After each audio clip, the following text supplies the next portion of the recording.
Committee on Energy is hereby called to order. Today, the committee convenes its second public hearing in the proposed amendments to Republic Act number 9136, otherwise known as the Electric Power Industry Reform Act of 2001. This hearing continues the committee's deliberation that commenced during the first public hearing held on 23 July 2026. Before we move on, I'd like to acknowledge the presence of my colleague, Senator J.V. Ejercito. During the first public hearing, the committee heard the presentations and recommendations of concerned government agencies and the Manila Electric Company. As the hearing was not completed, the presentation of the remaining utilities, industry stakeholders, consumer groups, advocacy organizations will be taken up during today's proceeding. Narinig naman po natin sa SONA po ng Pangulo at isa sa mga prioridad na ikinasa sa lalong madaling panahon ang pagtanggal o pagbaba sa systems loss na sinisingil sa ating mga consumers. Sa ganang akin, mas mainam na tanggalin na yan upang mabawasan ang pasanin ng ating mga kababayan. Ito po yung gusto po ng Pangulo. But I also understand that this has repercussions not only to government revenue, but also to the power industry as a whole. I'd also like to acknowledge the presence of Senator Risa Ontiveros. Morning, Chair. Good morning.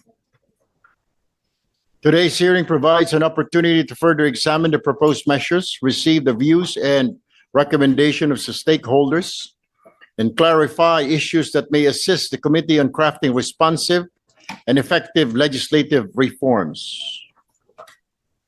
With that, may I ask my fellow senators if they have any statement to deliver? Senator JB.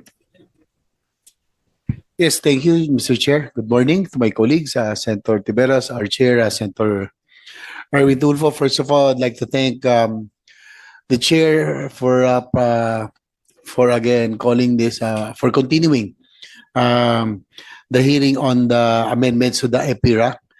And just the same also, just like to commend our colleague for including right away in this morning's hearing the bills on because of his privileged speech as in connection with the President's State of the Nation address regarding the systems loss ay naisama na rin po ang agenda ngayong umaga, no? Bilang pagtugon doon sa nakarang State of the Nation address si Pangulong Bongbong Marcos, malinaw po ang kanyang naging mensahe at kagustuhan na mababa ang presyo ng kuryente para sa bawat pamilyang Pilipino. Ilan sa kanyang mga binanggit na polisiya, gaya na nabanggit ng ating chair, ay ang pagtanggal ng systems loss at VAT sa bill ng ating kuryente.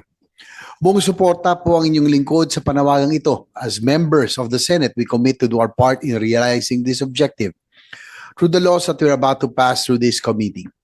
Bilang tugon sa panawagan ng Pangulo, agad po nating na-file ang dalawang panukalang batas, Senate Bill number 2342, na naglalayong tuluyan ng alisin ang recoverable systems loss, at Senate Bill number 2343 na magtatanggal naman sa pinapataw na VAT sa electric bill. According to the Department of Energy, electricity bills could fall by 5 to 10% if system losses are taken out of the equation. At present, system loss caps set by the Energy Regulation Commission are at 5.5% for private distribution utilities and 8.25% for electric cooperatives. Ang argumento na kailangan laging ipasa sa consumers ang lahat ng gastos ay hindi na bago. Mula pa noong mga lumang power supply at power purchase agreements na pinasok ng gobyerno upang tugunan ang krisis sa kuryente noong early 1990s, Mr. Chair, naalala ko po yun. Yung PPA na noong panahon po ni Pangulong ni Fidel Ramos dahil po sa krisis na kinakaharap, nagkaroon ng purchase power agreement para maitayo kaagad ang mga power plants. Ngunit ilang taon, ilang dekadang pinasan ng sambayanan yung mga enerhiya kahit na hindi po ginagamit ay ating pong pinagbabayaran. Matagal ho nating pinasan ang mga epekto ng PPA at hindi po natin makakalimutan. Sana'y natuto na tayo noong panahon na yon. Kaya kung may nagtatanong ngayon kung sino ang sasalo sa system losses kapag hindi na ito pinasa sa consumers, ang sagot ay hindi ang ordinaryong Pilipino. Tungkulin na ang ating energy regulators na tiyakin na makahanap ng patas at makatarungang mekanismo, hindi dapat pagbayarin ang mga consumer sa kuryenteng hindi nila nagamit at wala silang pananagutan sa pagkakawala nito. Napakabigat na ho, Mr. Chair, ng ating pong pinapasan sa araw-araw ngayon dahil sa krisis na kinakaharap, nagkasabay-sabay, mataas po ang presyo ng bilihin, mataas ang presyo ng kuryente, lahat tayo umaaray na no nitong mga huling buwan dahil sa electric bills natin, but consumers faithfully pay for every kilowatt hour of electricity they consume. They should not be made to pay for losses arising from outdated infrastructure or operational inefficiency that are entirely beyond their control.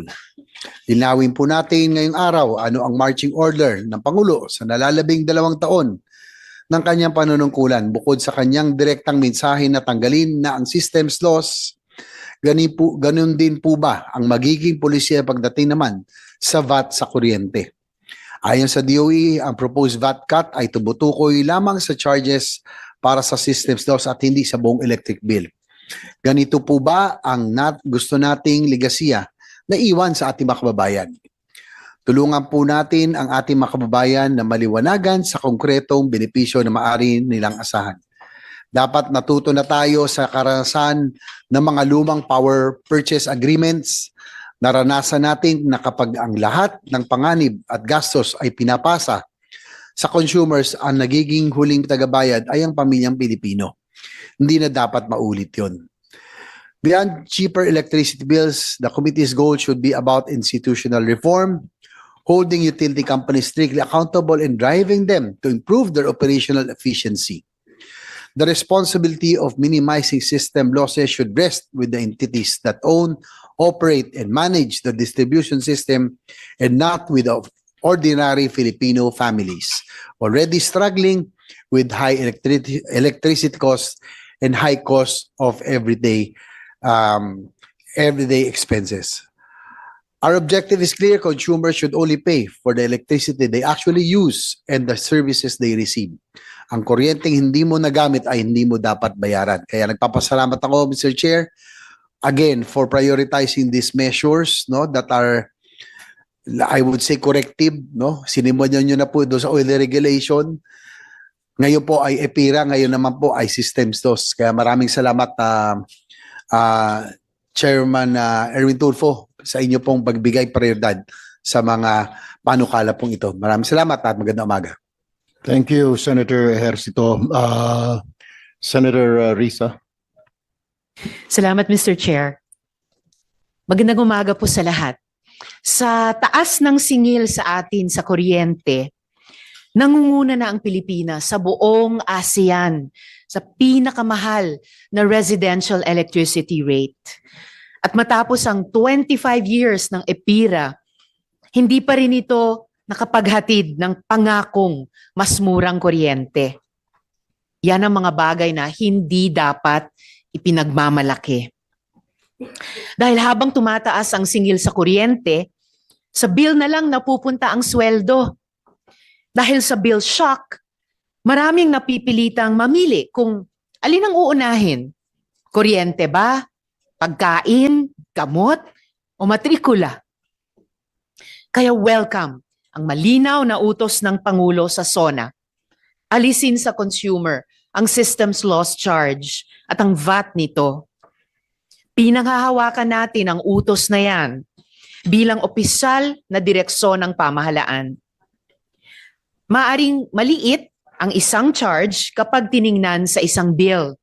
Pero kapag kinolekta sa milyon-milyong tahanan, buwan-buwan, bilyong-bilyong piso iyan. Pero kung sakali, isang linya lang sa bill ang mabubura. Kung bubusisiin natin ang ating buong bill, mas malaking bahagi niyan ang generation charge.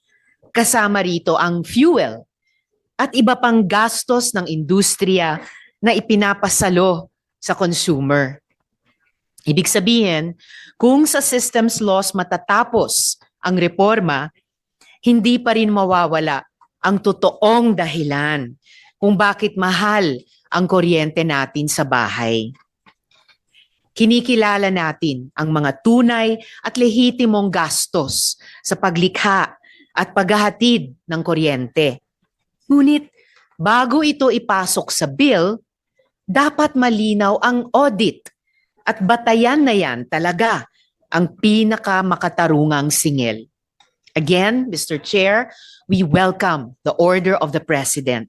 Ngayon, sundan sana ng aktwal na bawas sa singil na mararamdaman ng ating mga consumer. Salamat po.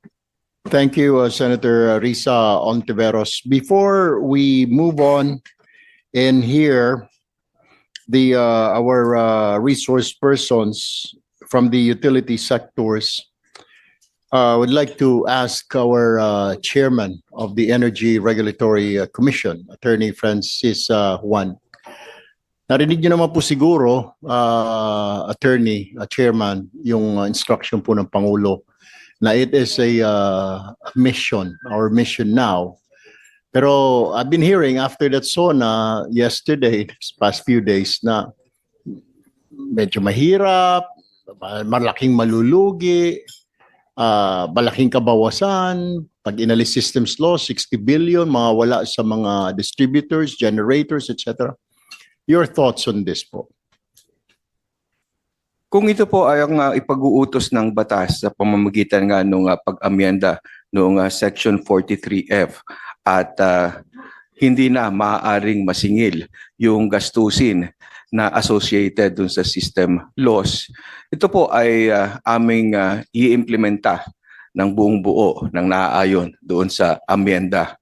Ang mga concerns lang po na naglabasan matapos nga po yung SONA ay yung maaaring impact nito sa operasyon ng ating mga distribution utilities. Kasi ito pong system loss, ito ay associated hindi doon sa kanyang negosyo ng distribution, kundi doon sa pag-procure niya ng generation ng supply at ito naman ang kanyang i-deliver o dinidistribute sa kanyang mga consumers. Dahil po doon sa prinsipyo ng pass-through na pinaiiral natin, ang mga distribution utilities ay pinapayagan natin sa kasalukuyan na mabawi yung gastusin na yon na associated dyan sa kuryenteng kinuha nila mula sa generation companies pero hindi na aktual na naihatid sa mga distribution, sa mga customers nila. At kung ito po ay gastos na hindi naman maiwasan yung mga technical losses. So, kakailanganin lang po ng pagdedesisyon kung ano ang magiging mekanismo na para ito ay mapaghatian o kaya yung burden ay mapasan hindi ng mga consumers kundi ng ating mga utilities o kaya naman ay yung iba pang stakeholders sa ating power sector kasama na ang generation at transmission. Pero Mr. Chairman, dalawang klase po ang systems loss. Sa ilalim po nito is a technical, yung sinasabi mo law of physics. Para pong walang iniwan yan. Pag nag-order ako isang restaurant, nag-order ako ng isang blocking yelo sa isang ice plant. Pag dineliver po sa restaurant yun, lalo pag na-traffic pa, medyo natutunaw na po, bawas na po, di po ba? That's law of physics. Pero meron din po ang non-technical ang systems loss. Ito po yung mga pilferage, ito po yung mga jumper, ito po yung mga illegal connection, na-charge din po sa taong bayan. And I believe this is not the problem anymore ng mga consumer. Dapat sagot na po yun ng distributor kasi ninakaw po sa kanya kinuha po sa kanya, wala pong iniwan yan. And I will cite you an example, siguro Mr. Chairman, sa mga tindahan na lang po. Yung nangyayari po na ngayon, nagja-jumper, may mga pilferage, di po ba? Para sa tindahan niyo po, may shoplifting. Kailangan ba i-charge ng tindahan doon sa customer niya na susunod? Oy, na-shopliftan kami. Or internal theft, empleyado mismo yung nagnakaw, babayaran ng customer. So ito ho yung dapat pag-aralan din natin ninyo ho, sa ERC. Kasi po pwede. I was reviewing this for the past 2 nights. Nakita ko po pwede, systems loss po, doon po sa non-technical. Kasi po talagang hindi naman po law of physics yun eh. Hindi po nag-evaporate, di po ba? Will you agree with me na dapat hindi na po i-charge ito sa atin itong non-technical systems loss? Your thoughts? Opo, we agree to that na itong non-technical system loss, ito may bahagi dito na kontrolado ng ating mga distribution utilities. Maaring pag-ibayuhin nila ang pagbabantay sa kanilang distribution system at nang makita kung mayroong mga nagnanakaw, yung may mga illegal na connection. Pero po, ito nga din ang pinakaunang naging batayan doon sa RA 7832. Kaya ito nga pong system loss caps ay naunang nailagay dyan sa batas na yan dahil ang layunin talaga ng batas ay mas mapababa yung level ng non-technical system loss dahil ito nga pong batas na ito yung anti-pilferage. At nagkaroon lang ng pagbabago ito sa EPIRA nung sinabi na ang ERC na ang magdesisyon ng pagtatakda ng system loss cap pero nilagay doon yung mga batayan, yung mga konsiderasyon na aming dapat na sundin. Ito yung mga technical consideration. So parang lumalabas nga din po doon sa EPIRA na maaring tingnan itong non-technical system loss at magkaroon ng regulasyon para ito ay ma-minimize na ang pangungulekta sa mga consumers po. Thank you, Sir Chair. Go ahead. Sen. Pwede na makasingit na, Mr. Chair, bago kasi ayoko lang iwanan, maganda yung inopen niyo po. Kasi napansin ko po rin noon, dati pag merong mga nagja-jumper, no, nabanggit nyo, mga illegal connection, hinahabol ho yun, tsaka hinahabla. Pero ngayon, dahil dito sa systems tos, hindi na hinahabol, wala na rin naghahabla. Kasi nababawi na ng mga distribution electric companies yung nawala nila, pero dapat matuto. Dahil naalala ko po to, Mr. Chair, nung mayor po ako, nagtataka ko nung wala pa ito. Nagtataka kami bakit yung isang utility namin ang taas ng electric bill. So nung pinahanap ko sa engineering department namin, nung pinutol, yung buong barangay halos nawala ng kuryente. Pero hinahanap nun, inaalam natin. Kasi hindi dapat pasanin ng mga ibang consumer, halimbawa in this case, yung mga taxpayer ng San Juan, yung bagay na hindi sila ang gumamit. So yun ang tama ho yun. Kaya ako sumingit, Mr. Chair, dahil yung inopen nyo po, parang napansin ko, hindi na naghahabol ng mga nagja-jumper, mga nag-illegal connection, kasi nga po, nababawi na yata dahil sa systems loss. Pero hindi dapat maging responsibilidad ng mga ordinaryong mamamayan na hindi nila ginamit. Thank you, Senator JV. And sa mga electric cooperative naman, Attorney Lee, you're from NIA, right? Di po ba parang 8 to 12% ang systems loss sa mga electric cooperative? Correct me if I'm wrong. And out of that, mas malaki po yung mga non-technical sa mga pilferage. Ang report po sa inyo are your findings. Non-technical, yung mga jumper, illegal connection, di po ba? Kung masaayos lamang po siguro yan ng mga electric cooperative natin, bababa din po ng halos 8% po yung siguro ng systems loss na yan. Tama po ba, Attorney Lee? Morning, Mr. Chair, and to the honorable members of the Committee on Energy. Yes, Mr. Chair. In fact, NEA is monitoring the system loss data submitted by our electric cooperatives. In that regard, generally, as part of the bill, the system loss, which is if reflected in the bill, generally is about 5%. However, the data submitted to the national electrification by our electric cooperatives across the country is verified by the ERC.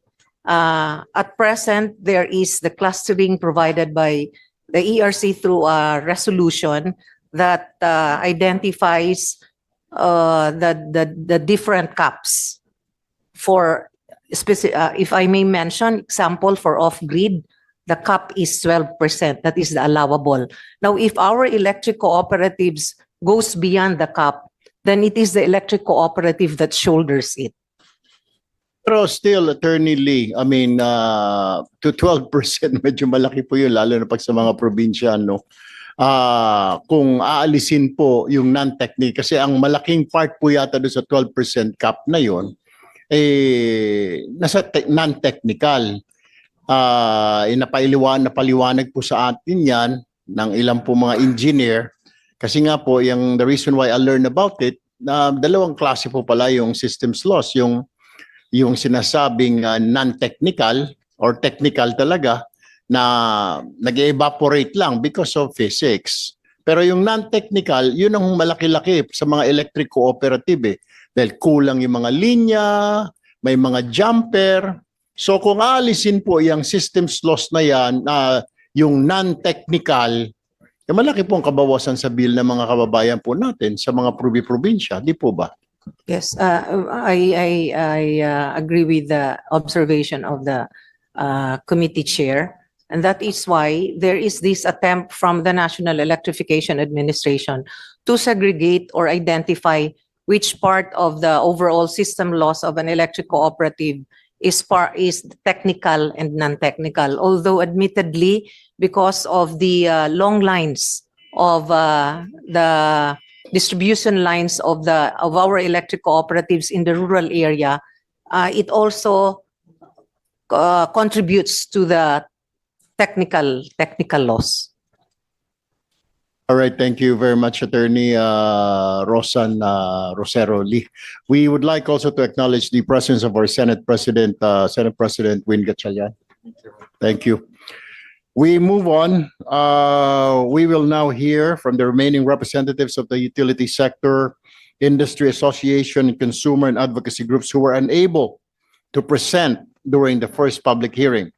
We respectfully request all resource persons and representatives to please limit your presentations to 3 minutes kasi marami-rami po na mga kaharap po ninyo yan.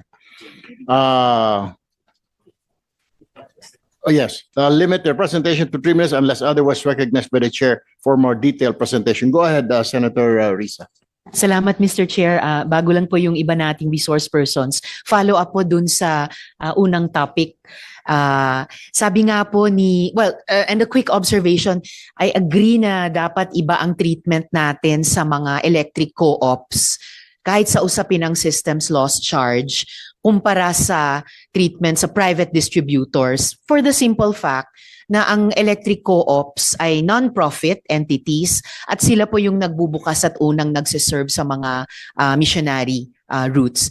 So, but follow up po dun sa unang line of questioning, sinabi nyo nga po, Chair Juan, na kung ipag-uutos ng batas, itutupad ng buo ng ERC yung pagtanggal sa systems loss charge at yung VAT doon. Pero meron sabi ko nga kanina, malinaw na policy direction na hiningi ang presidente sa amin dito sa Kongreso.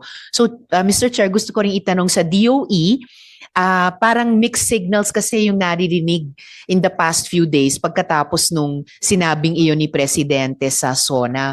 So, aside from ERC, on the part of DOE, meron din po bang mga hesitation or even resistance on the part of the department o na naobserbahan nyo sa ibang mga stakeholders? Good morning, ma'am, and good morning, Chair. On the part of the DOE, we're in support, of course, of the directive of the President. That's why immediately the Secretary called for meetings with the ERC and the NEA on how to handle this. And we have learned that there are really some items that we need to discuss further so that we do not unnecessarily have a negative effect on the industry as a whole.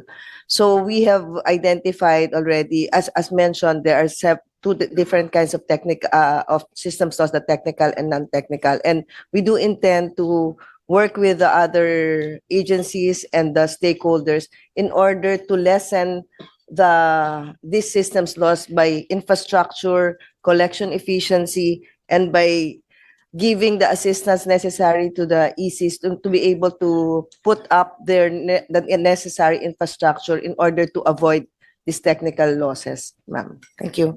And based, Mr. Chair, Yusek, on at least yung initial meetings, paano po ipatutupad at paano i-operationalize ng DOE iyang policy direction na sinet sa SONA?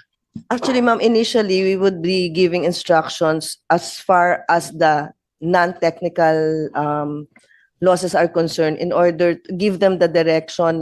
They would have to be, as mentioned by the chair, to be more vigilant in watching out for the pilferage under the RA that has been passed in 1994. Maybe it's something that we have to also consider in this discussion. We have to adjust already with the help of the ERC on what is actually allowable, because what's happening is there is a range, and anything that is beyond that, alam na rin nila as a parang self-regulating na if you go beyond that, sagot nyo na eh. It's really determining what is the optimized or the appropriate percentage that should be allowed, that should only cover mostly by the technical losses rather than the non-technical. So we'll be coordinating, of course, with NEA, in, as you have mentioned, Madam, that there are some intricacies insofar as treatment between the private DUs and the EC. So the objective is for ERC to actually have the appropriate rate that would be applicable for each and every DU and cooperative, ma'am. Yusek, Mr. Chair, did you mention 2094? 1994. sorry. It's- Okay po. sorry. 1994. Kasi at nabanggit nyo rin po yung ERC. So, Chair Juan, Mr. Chair, may timeline na po ba kung kailan maaasahan ng ating mga consumers itong pagpapatupad ng pagtanggal ng systems loss charge at VAT sa charge na yan sa ating mga bills? Ang ginagawa po namin ngayon, while naghihintay kung ano ang magiging final na version ng pag-amyenda sa IPIRA, ay tinitingnan po kung paano pa mas mapapababa yung cap at ano yung reasonabling mga bagong cap na maaaring ipatupad para sa ating mga distribution utilities. Tinitingnan din po namin yung non-technical system loss, yung component na yan na kung maaari nang bawasan pa ng mas malaki ang pagbawas kasi nga ito po ay within the control. Of course, hihiling din kami, syempre na matingnan din natin yung original na batas, yung Anti-Pilferage Act. Dahil po gustuhin man ng ating ilang mga distribution utilities na talagang manghuli. Pero po may mga proseso din kasi na sinusunod sa panguhuli nila at kadalasan kung meron silang isang mamali na pagsunod doon sa proseso na halimbawa ay yung pagsasama ng isang officer of the law doon sa inspection that would lead to the discovery of the illegal connection. Kapag ka po wala yon, hindi po ma-penalize yung consumer na yon na nagnanakaw ng kuryente. So maaari din po tingnan natin yung batas na yon nang sa ganon ay magkaroon din naman ng kaukulang parusa doon sa mga consumers na nagnanakaw ng kuryente. Dahil po ang lumalabas din ngayon, ang ERC pa ang nagagamit para maproteksyonan itong mga ganitong klaseng gawain dahil po kung sila na ay hinahabol ng kanilang utility, ang gagawin lang po nila ay magpa-file sa amin ng consumer complaint at mahihinto na yung apprehension at yung disconnection at sa kalaunan, kung mayroon talaga silang hindi nasunod dun sa proseso ng apprehension, ay wala kaming choice but to declare na yung panghuli na yon ay hindi naayon sa batas. So ito po yung mga ginagawa namin at base dun sa datos na nakarating sa amin, tiningnan po namin ang performance ng bawat utility. Para po sa mga private utilities, as of 2024 na datos nila, tiningnan po namin from 2020 to 2024, mayroong 8 na mga distribution utilities ang nag-ooperate within the cap. At meron pa rin 12 na hindi. Sa mga ECs na may 12% na system loss, marami dito ang nasa within the cap na of 12%, 11 versus yung 3 na over the cap. Sa EC cluster 2, yung 10.25 na cap, 42 ang within the cap at may 31 ang wala. At doon sa EC cluster 3 na 8.25 ang feeder system loss cap, mayroong 3 na within the cap at 4 na nasa labas. So ibig sabihin po, tinitingnan namin kung saan pa namin pwede na itong mga caps na ito ay mas mapapaba. Nang sa ganun ay habang naghihintay doon sa pag-amyenda ng batas na talagang magtatanggal na sa system loss, ay naibaba na natin kahit paano yung gastusin na ito ng ating mga consumers. Pero po, tinitingnan din namin kung ano pa yung mga nakapending sa amin na CAPEX applications. Kasi marami rin po na nung mga nakarang taon na nakapending sa amin na CAPEX applications ng mga distribution utilities na ang purpose ay patungkol sa pagpababa ng kanilang system loss.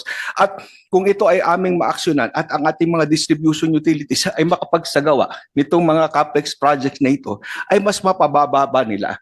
So ang apim pong iniisip ay kung ibababa natin o tatanggalin ang system loss, ay bigyan natin ng abilidad o resources ang ating mga distribution utilities. Para nang sa ganon ay makapag-operate pa rin sila viably at hindi maapektuhan yung serbisyo naman sa consumers. Well, Chair, Mr. Chair, bukod sa binanggit yung parusa sa consumers, kasi ngayon palang parusa na sa consumers yung taas ng presyo ng kuryente, later on po i-pursue ko yung matters ng tungkol sa technical systems losses, bukod po sa non-technical systems losses, at i-pursue ko na rin po mamaya yung usapin ng cap, including possible price cap sa tulong ng ating mga resource persons. So that's it for now, Mr. Chair. Itutuloy ko na lang po mamaya. Salamat po, Mr. Chair. Thank you, Senator Risa. Mabilisan lang po na question. I would like to get your opinion. Attorney Juan, Yusek Inocencio, Attorney Lee. Bakit hinayaan po natin? Bakit hinayaan ninyo na singilin ng taong bayan ng systems loss doon na lang sa non-technical? Yung technical, naintindihan ko po, law of physics po yun. Parang yelo, natutunaw. Pero yung non-technical, yung pilferage, yung jumper, yung illegal connection, bakit hinayaan nyo ang mga distribution companies na singilin kaming taong bayan na hindi naman namin kasalanan? Na tayo ay pinaparusahan, yung isang consumer, dahil ninakawan si Meralco o si whoever it is distribution utilities, babawiin sa amin? Why did you not act on it? Why did you not do anything about it for several years? Ngayon lang po na-discover na meron palang ganito, na sinisingil kami ng systems loss ng non-technical dahil may pilferage, dahil may illegal metering, may nagja-jumper. Hinayaan lang po natin. What did we do something about it? Kung hindi pa nabanggit ngayon, kung hindi pa nabanggit sa SONA, kung hindi pa nagkaroon ng hearing itong Committee on Energy last week, hindi natin matatalisod ito. Bakit po nahinayaan natin? Parang we renege on our duties, di po ba? Dapat ho, trabaho nyo po ito na, teka muna, bakit nyo sisingilin distribution utility sa mga tao sa kapalpakan ninyo? Nag-illegal metering, nag-jumper, sisingilin nyo itong consumer na ito, paparusahan nyo itong consumer. Why is that? Why did we just let it go for several years? Can you explain that, Attorney Juan? Gaya po ng nasabi ko, Mr. Chair, ito pong pagkakaroon natin ng system loss cap ay nagsimula at nababatay doon sa Anti-Pilferage Act noong 1990s pa. Ito yung RA 7832. At ang layunin nga po nung pagkakaroon ng cap at yung pagpapababa ng cap na ito, legislated cap ito, over time ay ibinaba, ay para mapababa yung gastusin relating to pilferage. Kaya nga po anti-pilferage. So ibig sabihin po, doon sa batas na yan mismo, doon sa pulisiya na nakapaloob dyan sa batas na yan, ay pinapayagan, this is a legitimate cost, pero subject to a limit. At ito nga po ang aming tinutukoy ngayon sa pag-aaral ng kung ano yung nararapat na cap, bagong cap, kung itong para sa non-technical loss ay totally pwede na nating ma-zero ang cap para dito nang sa ganon ay wala na po talaga magiging recovery. Thank you. Ito po yung hinahanap natin ng committee na ito. Siguro unahin na po natin itong non-technical, itong mga pilferage, illegal metering, tampering. Wag na hong isingil sa mga kababayan natin, pati yung VAT na ito. Ano po? Anyway, moving on. Let us now hear the representative from the First Gen Corporation. You have 3 minutes. Okay, San Miguel Global Power Holdings Corporation, you have 3 minutes, please. First. Thank you, sir. That will be all for us for this time. Thank you very much, San Miguel Global Power Holdings Corporation. Comsec, who's next? National Grid Corporation of the Philippines. You have 3 minutes. Good morning, Mr. Chair. May I call on our Assistant Corporate Secretary, Attorney Concepcion, to do the opening statement, a short one lang po. Please. Good morning, Mr. Chairman. Good morning to the members of the Committee on Energy of the Senate. The National Grid Corporation of the Philippines, in its capacity as the country's transmission network provider and system operator, expresses its gratitude for the opportunity to participate in this important discussion on ensuring that electricity remains affordable, reliable, and accessible to Filipino consumers. NGCP fully supports efforts to enhance the performance of the Philippine electric power industry and strengthen the institutions tasked with safeguarding the public interest. As the operator of the transmission highway that connects power generators, distribution utilities, and end users across the country, we recognize that the stable regulatory environment, sound market design, and coordinated energy planning are essential in achieving energy security and economic growth. From our perspective, the challenges facing the power sector today are multifaceted.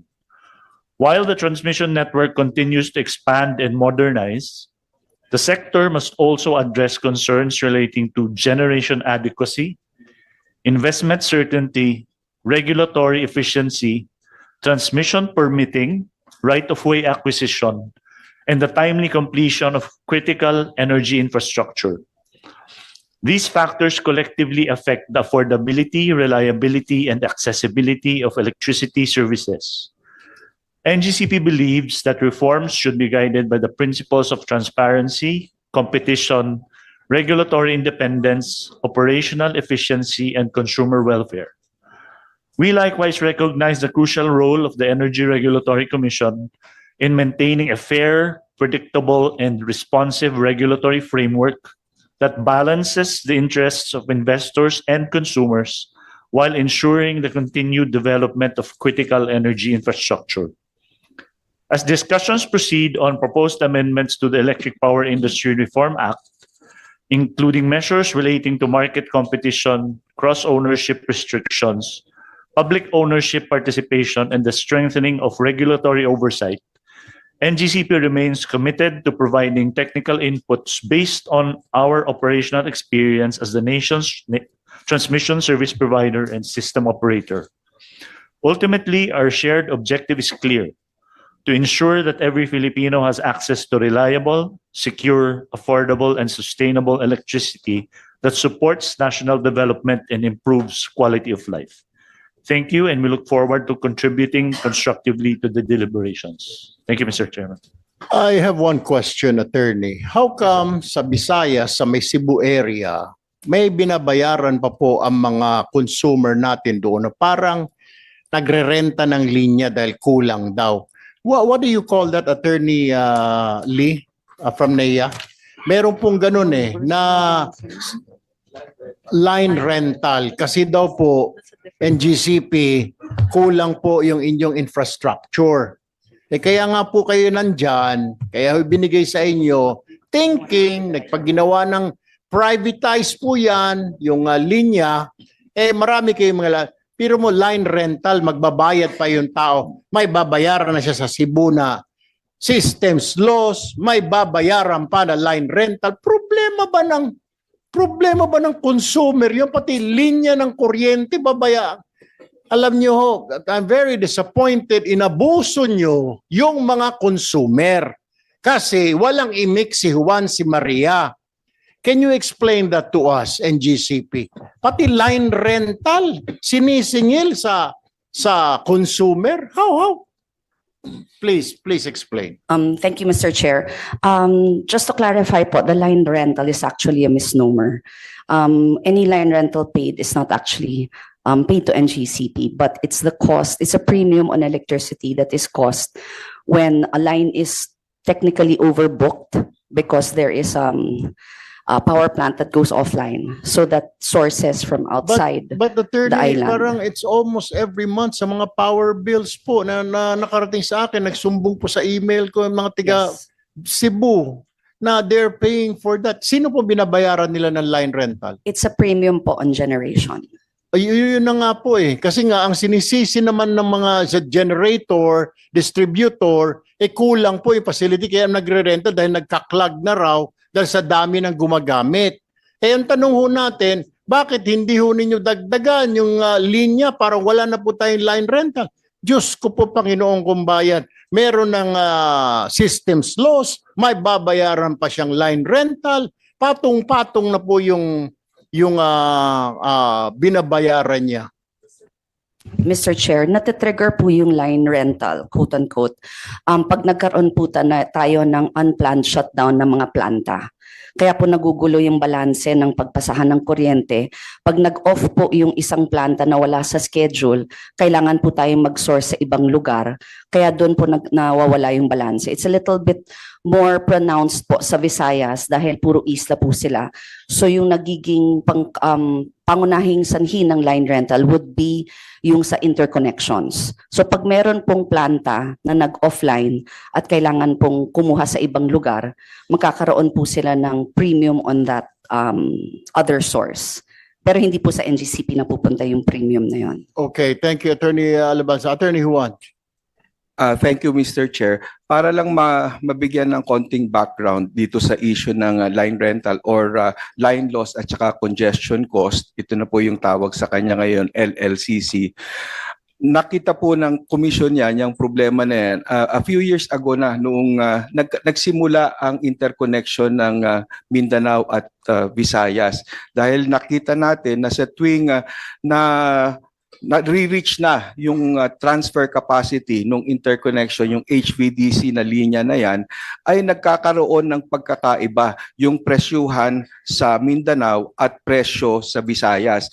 Yung pong ating kasing WESM ay sa WESM rules na pinasinaya ng Department of Energy, nandyan po yung disenyo ng ating WESM na kung saan ang ating Pilipinas ay binubuo ng iba't ibang grid. Ito ay nakabase doon sa mga lokasyon ng mga substation kung saan nakakonekta yung mga generation plants at saka yung mga distribution utilities. So meron tayong nodes na kung saan nakakabit mga generator, customer. Meron namang mga nodes na customer lang ang nakakabit doon. Dito po sa bawat node na ito ay nagkakaroon ng iba't ibang presyo. Ito po yung tinatawag natin na locational marginal price. At ito po ay naitatakda. Ang alam po kasi natin, ang WESM, nagkakaroon tayo ng isang planta, yung marginal plant, na siya yung nagtatakda ng talagang presyo para sa trading interval na yan. Ito po yung tinatawag nating system marginal plant. At yung offer niya na nanalo, ito po yung system marginal price. Pero po, kada node ay hindi yan ang lalabas na presyo dahil ang susundin na presyo kada node ay yung locational marginal price na binubuo hindi lang ng system marginal price but kasama na dyan yung cost ng line loss at cost ng congestion. Ito po yung nabanggit ni attorney ng NGCP. So, ang nangyari po dito sa Visayas, sa tuwing nagkakaroon, supposedly isa lang yung SMP at yung LMP ng bawat node nakabatay dyan sa SMP na yan. Pero dahil dito sa interconnection ng Visayas at Mindanao at nagkakaroon ng dalawang presyo, yung pong mga ating electric cooperatives lalo na sa Visayas, sa Region 8, na nakakontrata ng generation na nanggagaling sa Mindanao, ang kanila pong presyo, yung node nila, nakakonekta sila dito sa Visayas na ang system marginal price na nagtakda ng locational marginal price nila ay mas mataas. Kasi sa Visayas, mas mataas ang lumalabas na locational marginal price at sa Mindanao ay mas mababa. Yung pong line rental ay kinakalkula batay doon sa kanilang bilateral contract quantities na nakontrata mula doon sa planta sa Mindanao at ang nangyayari po ay kumbaga dahil hindi nakatawid yung mas murang nakontrata nilang generation mula sa Mindanao, ang nagsupply po nitong kuryente na ito na kanilang actual na ginamit ay yung mga plantang nanggaling sa Visayas na nagtakda naman ng system marginal price dyan ay yung planta ng Visayas na mas mataas. So ang nangyari po, ang talagang gastos ng ating mga electric cooperatives sa Visayas nakabatay doon sa presyo na yan ng planta ng Visayas. Pero ang babayaran naman nila actual kasi nakontrata nila yung sa Mindanao na planta, ang babayaran nila batay doon sa presyo ng nasa Mindanao na planta na mas mababa. So nagkakaroon naman po dahil yung line rental ay ginagamit natin pambalanse. Ibig sabihin lang po nito, dapat makolekta mula doon sa mga customers, mula sa mga distribution utilities, yung amount na sasapat para mabayaran yung planta na dapat bayaran. At dahil po sumosobra naman ang nakokolekta mula doon sa ating mga distribution utilities sa Visayas at ang ibabayaran naman nila sa Mindanao ay mas mababa, nagkakaroon po tayo ng tinatawag na net settlement surplus. At ito po supposedly ay ibinabalik doon sa kung sino ang nagbayad. Unfortunately, Mr. Chair, Chairman Juan, hindi po ganoon ang nangyayari. Wala naman sila nakukuhang refund. Paano ho yan? Naibubulsa lang. Kaya nga po masaklap nga ho doon. Bakit sila ang magbabayad? Nagninegosyo, ikaw distributor, generator. Kapalpakan ninyo, yung tao, ang consumer, ang customer nyo magbabayad. Anong klase yan? Ano ibig sabihin? Ayaw ninyo, whether you're distributor, whether you're the generator, ayaw ninyo mag-incur ng losses. Ang losses ninyo, sisingilin nyo sa taong bayan. Why do you allow that? Why do you allow that ERC? Why do you allow that DOE? Why do you allow that na National Electrification Administration? All the while, simple lang naman po. Wala akong alam dyan sa mga kuryente na yun, but listening to you right now, ito mga complaints na pumapasok ko sa amin, ang sigaw ng taong bayan, bakit po kami lagi sinisingil? Problema niyan, bumagsak yung power niya, kumuha siya doon sa kabila dahil mas mataas, so tataas din ang bill niya. Dapat hindi po, di po ba? Kung ano man yung single talaga sa kanya, yun lang. Kasi sasabi mo, maganda, may refund na ito. Hindi nga po wala nga akong refund. Yun ang masaklap doon na Attorney Juan. Opo, tama po yun, Mr. Chair. At yun nga yung tinutukoy namin kung paano aayusin yung alokasyon ng net settlement surplus. Nang sa ganun, kung sino talaga yung nagbayad ng mas mataas na line loss and congestion charge, sila yung mas malaking makukuhang balik noong surplus na yan na na-accumulate dahil nga mas mababa naman yung trading amount na kakailanganin para sa kabayaran ng mga generators na nag-supply ng kuryente nyon. Ito po ay nasa final na yung aming evaluation dahil po mayroong pending sa amin din na petisyon ang IMOP at ito po ay talagang aagarin namin ang aksyon para maayos na po yung nangyayari sa Visayas lalo na po. All right, thank you, Attorney Juan. Sana po maayos po ninyo sa lalong madaling panahon dahil parusaw talaga ito. Pabigat po ito Ang dami ng pasanin, lahat pinasa na po sa consumer. Lahat to, wala nang losses ang mga power generators, walang losses ang distributor. Wala po eh. Yung kanilang pagkalugi, sinisingil po nila yung consumer. Si consumer naman na walang kaalam-alam, si consumer na kailangan niya talaga ng kuryente, no choice. You know, dapat po dati ang electricity is luxury, di po ba? Pero ngayon ho, is a necessity. Whether mahirap ka, kailangan mo ng kuryente dahil yung anak mo kailangan mag-aral, yung anak mo may sanggol ka, kailangan ng electric fan, kailangan mo ng, hindi mo pwedeng paypayan lang yung baby mo maghapon. Ito yung siguro nasa isip pa rin natin na para tayo nung dekada 70, 80, na ang elektrisidad ay for luxury. Hindi po eh. It is a necessity now. Electricity. Para na rin po itong bigas. Para na rin po itong pagkain. Why do we have to do that? Lahat ipapasa natin sa taong bayan. This is very, very unfair. Anyway, Comsec, who's next to present? Oriental Mindoro Electric Cooperative, you have 3 minutes. Honorable Senate President, Honorable Senators, distinguished guests, ladies and gentlemen, magandang umaga po. On behalf of the Oriental Mindoro Electric Cooperative, I extend our sincere gratitude for giving us the opportunity to present the realities faced by our electric cooperative and the people of Oriental Mindoro. Electricity is more than the commodity. It's a basic necessity that powers our homes, hospitals, schools, and businesses, and the local economy. For the people of Oriental Mindoro, reliable and affordable electricity is essential to improving lives and sustaining development. However, as an off-grid electric cooperative solely distribute power in the province of Oriental Mindoro, serving more than 200 member consumers, Ormeco operates under conditions that are fundamentally different from those other utilities connected in the national grid. Our recent experience has shown how vulnerable isolated power system to fluctuating RE generation, fuel supply disruption, delays in the implementation of power procurement and projects, regulatory bottlenecks, and rising generation costs. These challenges resulted in prolonged dependence on expensive emergency power, increased electricity rates, and financial strain on both Ormeco and our member consumer owners.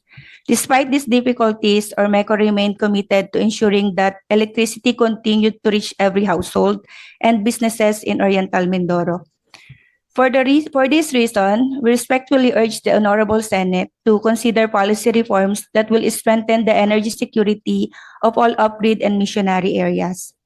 First, we respectfully recommend the establishment of an energy security framework for off-grid electric cooperatives.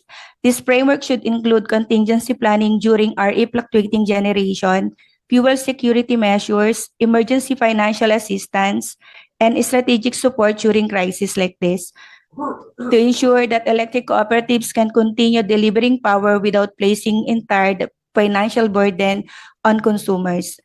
Second, we seek your support in streamlining regulatory approvals.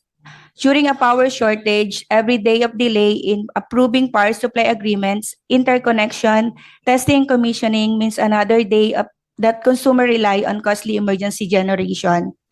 Off-grid electric cooperatives simply do not have the luxury of waiting through lengthy regulatory processes, while communities continue to suffer from unreliable electricity. Third, we respectfully ask for the reforms in the release of the universal charge for missionary electrification subsidies. Timely subsidy releases are vital to sustaining the operations of power providers serving isolated grids. Delays in these subsidies weaken the financial capability of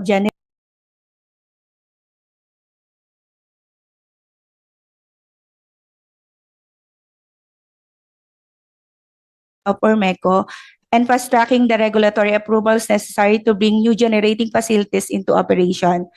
So this immediate intervention will help stabilize electricity rates, improve supply reliability, and protect the welfare of our consumers.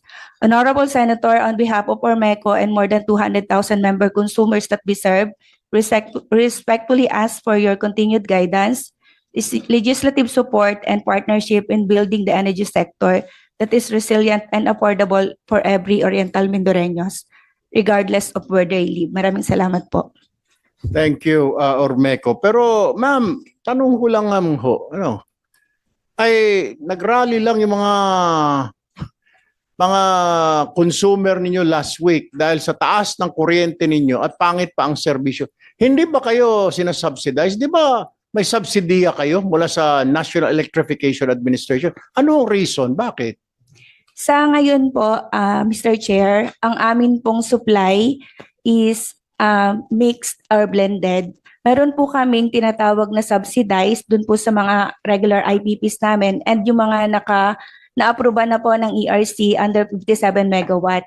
However, meron pa rin po kaming supply na nanggagaling sa emergency power. Ito po yung mga supply kung saan sila po yung sumasalo kapag kagaya ng aming, sa panahong ito po, ang renewable energy sources namin ay mababa. Minsan po walang takbo and wala po itong penalty. And then ang amin pong iba sa 57 megawatt na inaasahan po namin na tumatakbo na dapat. This is 24 megawatt po sana na tumatakbo na within this year, hindi pa rin po sila nakakapag-deliver sa Ormeco. Kasi ma'am, kung hindi nyo na kaya mag-deliver ng kuryente dyan, marami ako nakakausap na gustong pumasok dyan, sa totoo lang. May mga Chinese company, may mga European, gusto pong pumasok talaga. Hindi ko lang maintindihan eh. Bakit kayo pa ang patuloy nag-ooperate? Sa totoo lang ho, sinusukan na kayo ng mga consumer. Sinusukan na kayo ng mga tiga Oriental Mindoro. And it's a fact.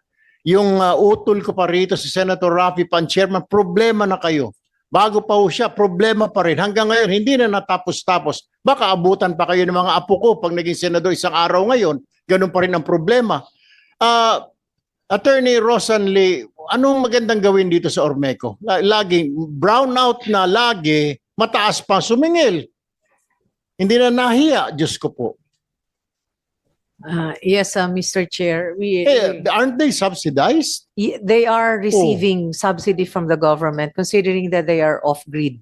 Okay. So they are getting a share on their subsidized approved generation rate from the UCME. All right. Yes. However, as explained, while NEA has been pushing for the utilization of renewable energy so that it can be blended in their energy mix in the effort to lower the rates other than the subsidized amount or portion that is taken from the national government through the UCME.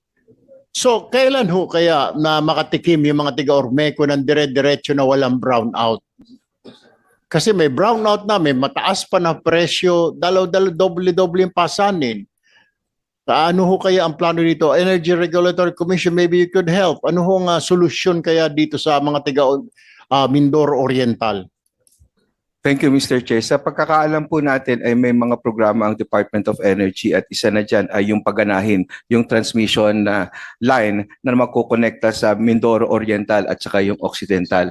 Dahil po lalaki yung merkado, mas makakahikayat na tayo na mayroong mamuhunan dyan na mas malalaking planta nang sa ganon ay matugunan yung problema ng supply at hindi yung nangyayari ngayon na pautay-utay ang pagtatayo ng mga planta at karaniwan pa ay diesel. Sa parte naman po ng Energy Regulatory Commission, mayroon po kaming binalangkas na panukalang distributed energy resources rules para sa off-grid. Dahil nakita po natin na malalawak naman din po itong mga islang ito, itong mga off-grid areas na ito. At mayroon dito mga commercial establishments, mga industrial establishments. Ang gusto po natin ay mahikayat itong mga may-ari ng mga ganitong establishments na maglagay sila ng sarili nilang mga solar installations at kung sila ay mayroong extra na mapuproduce, ito po ay ibibigay nila sa kanilang mga cooperatives dito in the case of Mindoro, Ormeco, at sila po ay mababayaran equivalent doon sa sagar, yung socialized.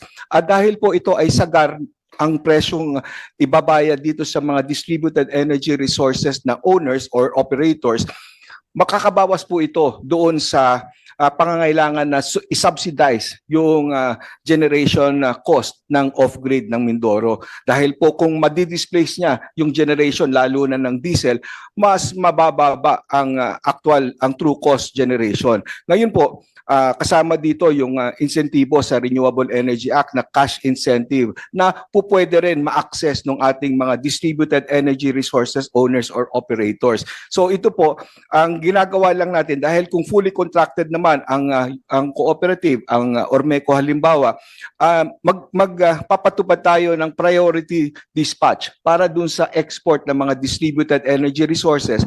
Nang sa ganon, itong mga diesel na nakontrata na ng Ormeco o ng kung sino pang off-grid EC, sila po ay standby na lang. Maaring babayaran pa rin sila ng capital recovery fee nila, pero at least hindi na sila gagastos ng fuel dahil po kada isang kilowatt hour na mapuproduce ng diesel, katumbas po ito ng 1/4 ng cost ng litro ng diesel. So malaking bahagi talaga po ng fuel ng generation cost ng mga off-grid areas natin ay yung fuel cost. At kung ito ay madi-displace ng renewable, mapapababa na natin at madadagdagan pa yung yung capacity doon sa mga off-grid areas po natin.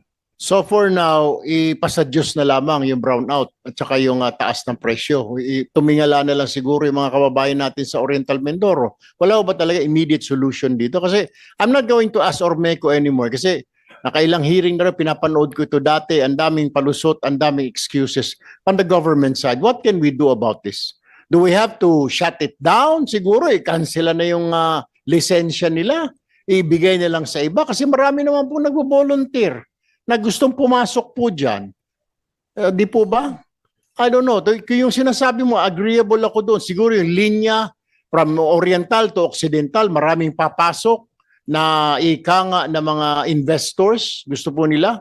So siguro, why don't we talk to Napocor or to the NGCP? NGCP, kaya ba na lagyan na ng linya lahat ng buong Mindoro na yan? Are you doing that now or is it Napocor? For the interconnection po to the main grid, we already have an ongoing Batangas-Mindoro interconnection project. Kailan po matatapos yan? Attorney? For the submarine cable, 2028. For the overhead lines, 2029 po. So, kailan mararamdaman ng mga kababayan natin sa Mindoro na tuloy-tuloy na yung kanilang power? Of course, Mr. Chair, subject po dun sa existence ng supply.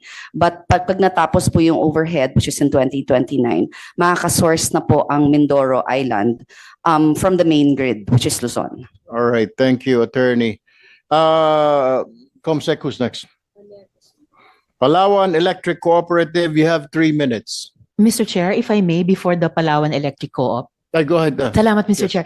Additional point of information lang kaugnay nung naunang pag-uusap natin na with all due respect po sa Attorney Rosano, NEA never subsidizes the co-ops. Nagpapautang lang po, tama po, no? Nagpapautang lamang po ang NEA sa mga co-ops. So consumers po talaga ang nagsasubsidize sa fuel ng NPC at mga new power providers sa pamamagitan ng UCME. Just for the record, Mr. Chair.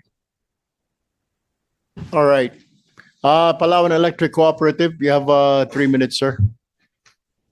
To the Honorable Chair and members of the Senate, heads and representative of government agencies, and all other distinguished participants of this public hearing, good morning.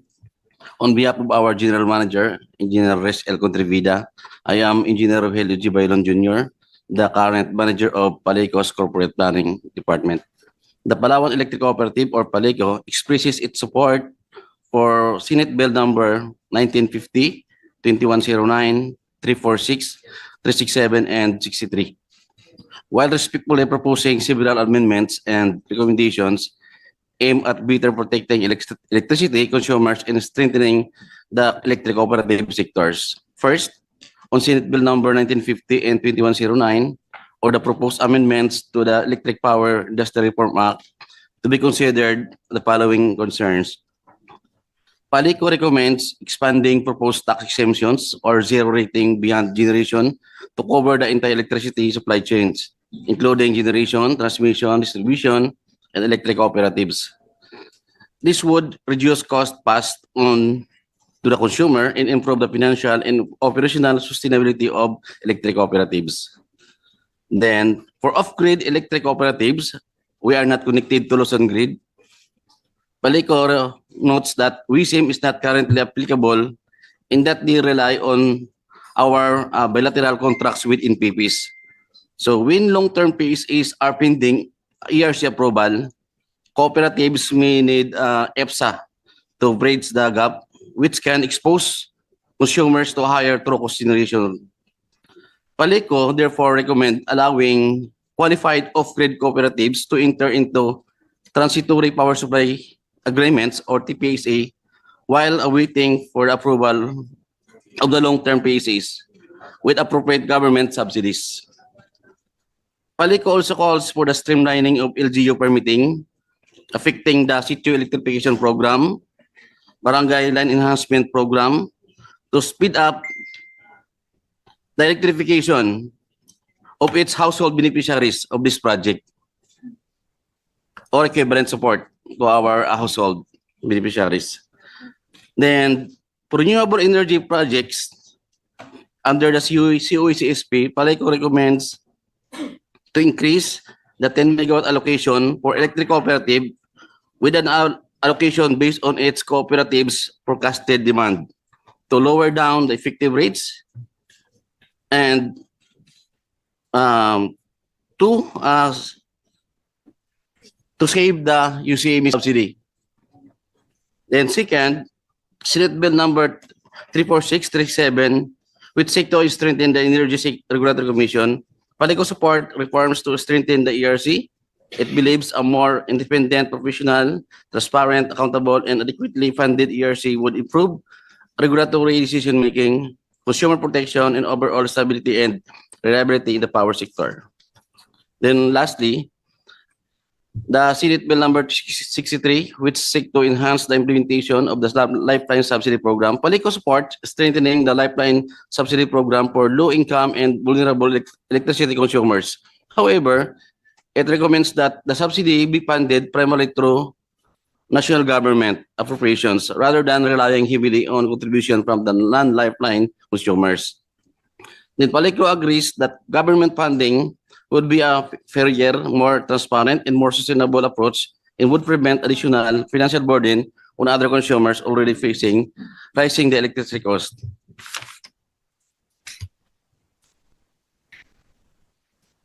Then regarding system loss, Palico has done its best to keep system loss at a single-digit level. We are willing to follow any law or policy that will help lower electricity cost and make power more affordable for our consumers. Our only request is for our regulating agencies to provide clear guidance on how these laws should be implemented. This will help ensure that we can comply properly without affecting the financial stability of the electric cooperative and our ability to continue providing service.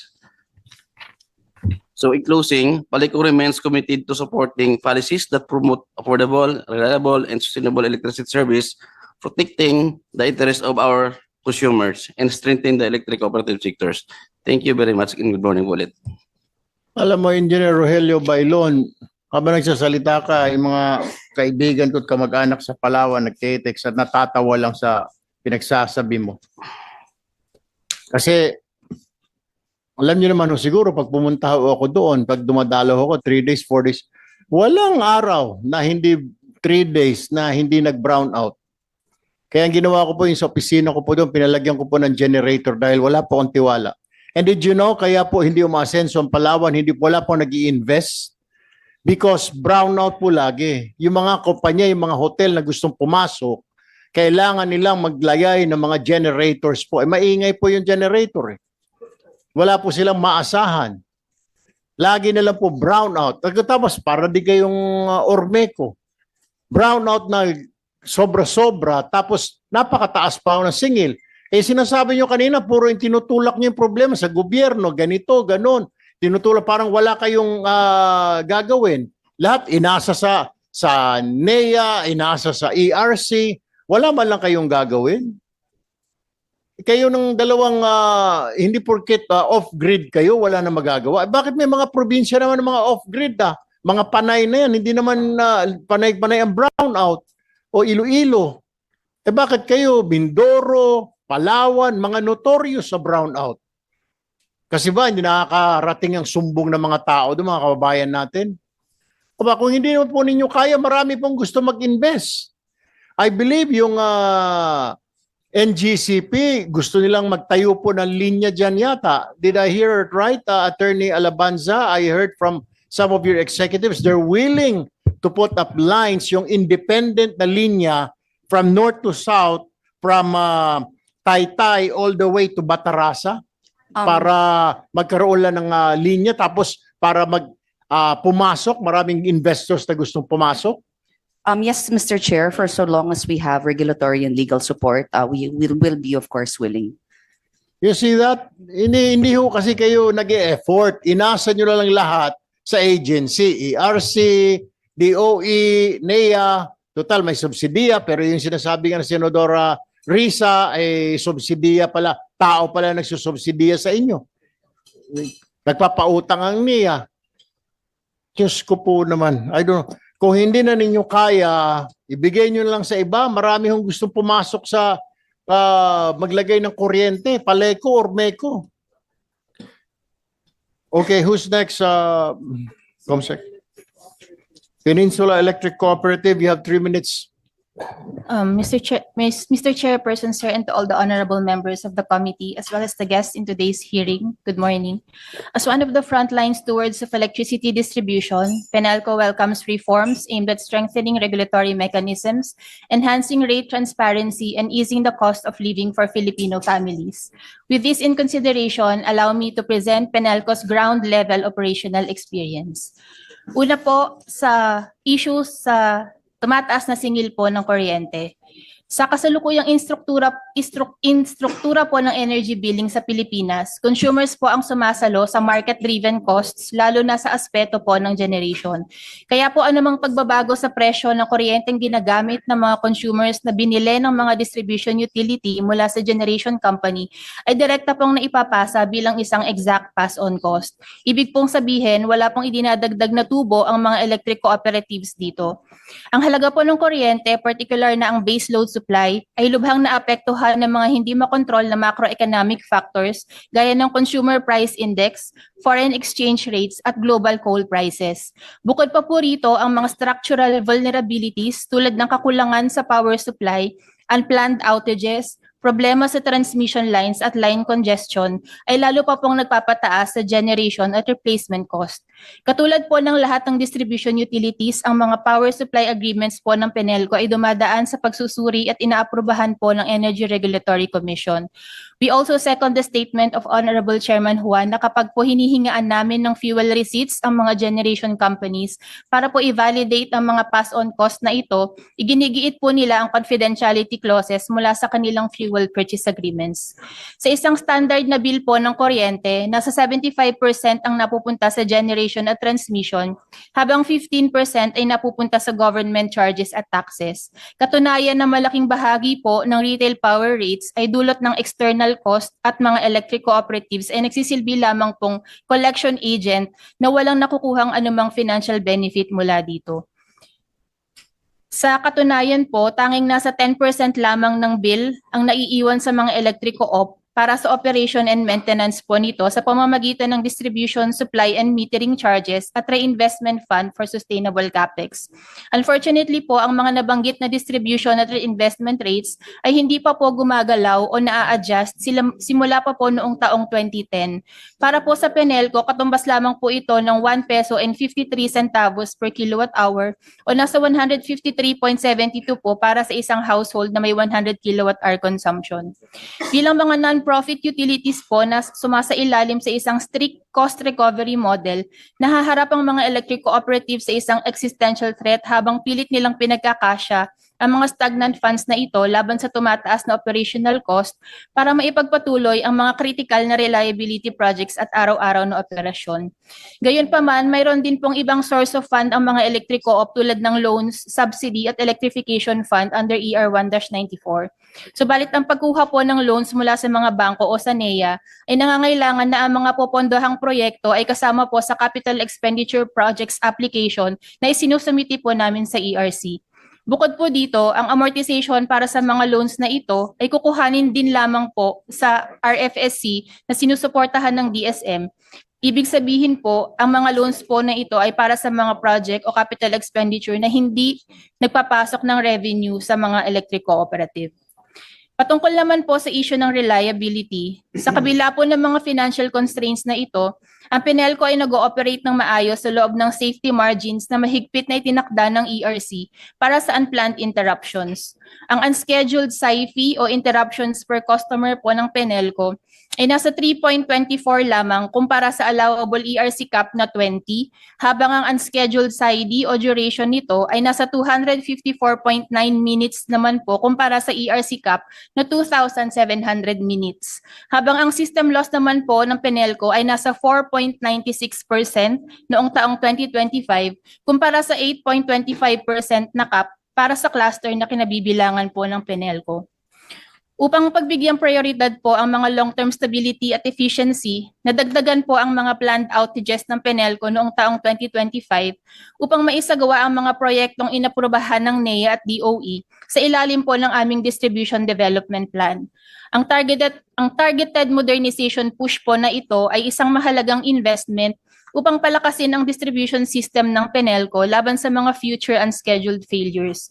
Lahat po ng scheduled outages ay naka-optimize at tinitiyak po na ang lahat ng posibleng maintenance at upgrading works ay ginagawa ng sabay-sabay upang masiguro ang mataas na productivity sa oras po ng downtime. Sa pagsasagawa ng mga ito, patuloy din pong nahaharap ang aming kooperatiba sa malalaking hamon, kabilang na rin po ang mga right-of-way issues sa mga government agencies at mga local government units, environmental protection hurdles, hindi pagsunod ng mga contractors at ibang property owners sa tamang transmission clearances, at ang sadyang matagal na procurement process. Upang matiyak po na mananatiling abot kaya ang kuryente at maging viable ang mga utilities, may ilang legislative at regulatory reforms po kaming nais imungkahi. Una po, ang pagpapatupad ng VAT zero rating sa power generation ay magbibigay ng immediate at tangible relief sa mga consumer nang hindi nahihirapan ang operasyon ng mga utilities. Pangalawa po, may critical na pangangailangan para sa streamlined at napapanahong rate reset proceedings upang ma-rationalize ang stagnant na DSM at RFSC rates nang sa gayon ay sumalamin ito sa tumataas na gastusin. Isinusulong din po namin ang pagpapalakas sa Energy Regulatory Commission sa kondisyong mapanatili ng mga regulatory bodies ang sole and non-duplicative jurisdiction at mayroon po sanang kahit isang ERC commissioner na may actual na operational, technical o executive background sa loob po ng electric cooperative sector.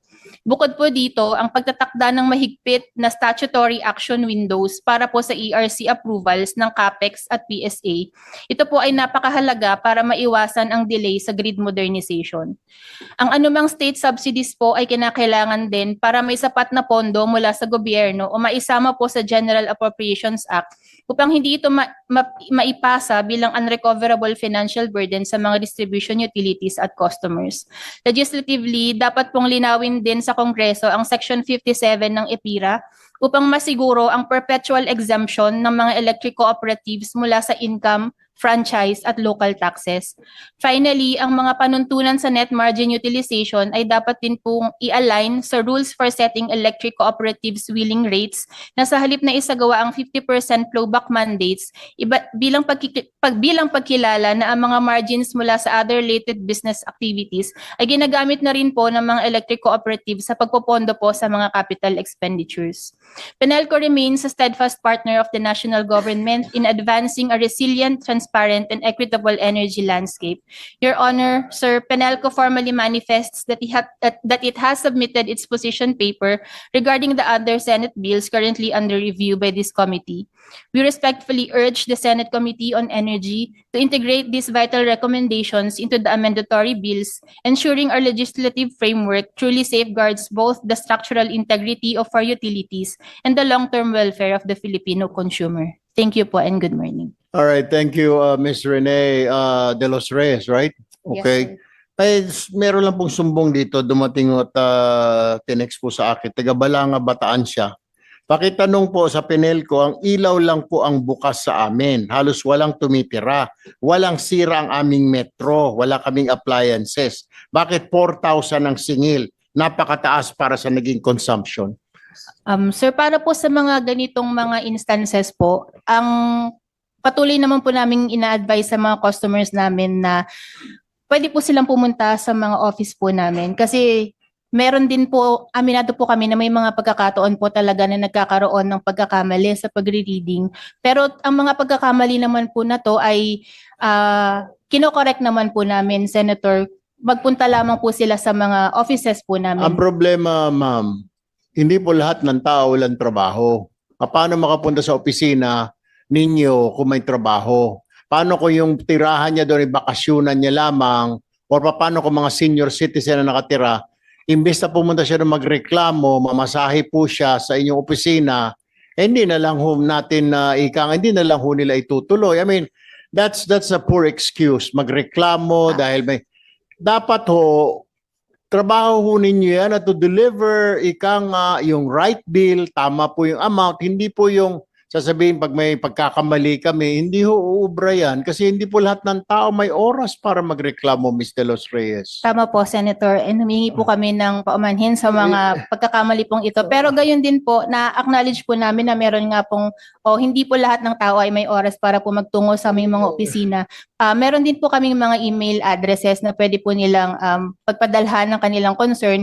Gayon din po, meron na pong dinedevelop na mobile app po ang Penelco para po doon na po nila ma-submit po yung kanilang mga concerns. Okay. Isa pang katanungan, kayo din ho yung papatakbo ng kuryente sa Morong, di po ba? Penelco po? Sakop po ng franchise ng Penelco ang Morong. Penelco yung Morong, di po ba? Tama. Bakit po linggo-linggo ang brownout po doon? I mean, minsan kasunod, Friday, Saturday, minsan, 1 hour lang naman, pero brownout, yung sagot po ng mga tao doon, tao daw ninyo na may tumawid na pusa doon sa kuryente, kaya tumigil yung kuryente, bumagsak yung poste dahil malakas ang hangin. Ano ba mga bulok na yung mga poste ninyo? Ma'am, could you fix this problem? Ano po? Hindi po pwedeng we have a lot of excuses na mahal ang diesel, mahal ang coal. Ormeco, Paleco, and Penelco, kayong tatlo, nakamonitor po ako sa inyo habang ako po ang committee chair ng energy dito. I'll be watching you guys. I'll be watching you. Senator Risa, you have questions? Yes, salamat Mr. Chair. Bago natin ipagpatuloy sa ating mga electric co-ops, balikan ko lang po yung isa pang tanong dun sa systems loss charge.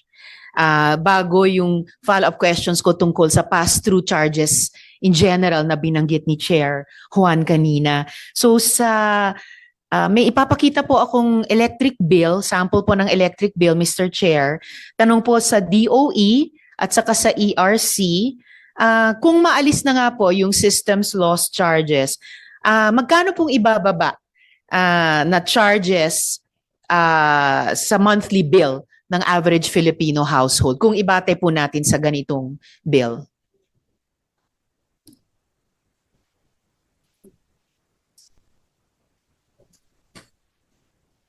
Sa bill na to, ang nasa third line, systems loss, may halagang 238 pesos at 78 centavos. So on average po, magkanong ibabawas sa electric bill ng average Filipino household kapag nasunod na yung pagtanggal sa systems loss at yung VAT nun? Yes, Mr. Chair, nakabatay kasi po yung cost, yung peso equivalent ng system loss na yan, yung 238, dun sa konsumo ng consumer na yan. So, magdedepende talaga po dun sa actual na konsumo at saka kung ano yung mako-compute ng utility na magiging system loss charge niya para sa buwan na yon. Pero kung may initial na po bang pagkuwenta in the last 3 days mula nung SONA, given yung average consumption ng mga kabahayan nating mga Pilipino, kung magkano on average yung maibabawas sa electric bill ng mga Pilipino? Meron na po bang estimate? Sa ngayon po, wala pa po Wala kaming pa. na-estimate Ako na. po may isang estimate, Chair at Mr. Chair. On average, 175 pesos ang mababawas sa electric bill. Ito nga, more than, no? Sabi nga ni SP, 238. Siguro mas mataas ang konsumo nito sa average na Filipino household. Pero kung i-average po natin, 175 pesos po makakaltas. Hindi wala, pero maliit. So balikan ko po yung pass-through charges na binanggit ni Chair Juan kanina. Maliban sa systems loss charges na on average 175 pesos in systems loss charges mababawas sa electric bill nating mga Pinoy, may iba pa bang mga pass-through charges ang pinapasalo sa consumer? At pwede po bang ipaliwanag, gagamit itong bill na fina-flash ko po, bukod sa systems loss charge, ano pa ba dyan yung may pass-through charges sa mga linyang iyan? Sen Chair Juan. Risa, Yes, Mr. makasingit Chair. lang ako. Siguro that Attorney Juan will be the right person to answer this.